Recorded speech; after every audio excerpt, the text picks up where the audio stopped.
Hello everybody, and thank you again for joining us on a thought for the week. Yankel set himself up as a collector just outside of a church. Not far away from him, also outside the church, was another collector with a cross and all other Christian paraphernalia. Of course, people coming out of the church ignored Yankel and gave their donations and coins to the other fellow. The local priest watching this finally felt pity. He felt sad for Yankel. No one was giving him. He said, Yankel, why don't you just move? Can't you see this is the wrong neighborhood? And Yankel turns to his friend Shmerel, who's of course disguised as the Christian collector, and he says, Shmerel, look who's teaching us marketing. Okay. This week's Torah portion, the portion of Bahar, is the 32nd portion in the Torah. And it has been pointed out that in fact, it's the Lev. Lev means heart. Lamed Bet equals 32.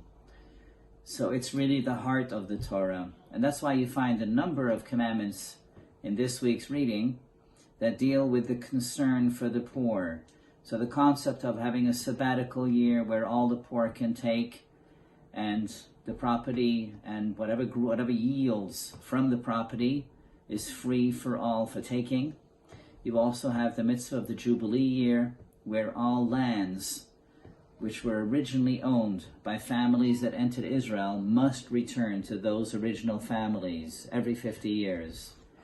You also have the mitzvah of not charging interest when extending a loan.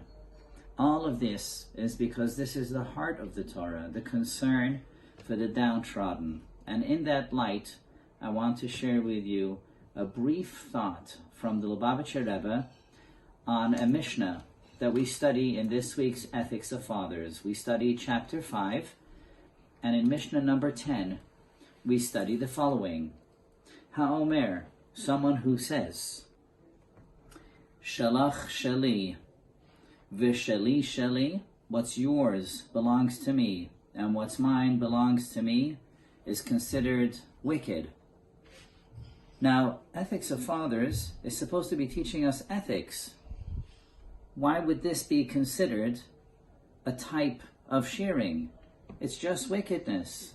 And the Rebbe says the reason is because we're not talking about someone who actually behaves in such a manner. It's merely ha'omer. It's an attitude. Many of us have this attitude that even when we're helping someone or we're helping a cause, a person in need, our attitude is, I've worked hard for this money, shali, shali. In truth, it's all mine. And shalach shali, I deserve even more. That's a matter of attitude. However, it's just ha'omer. It's just in our thinking and maybe in our speech.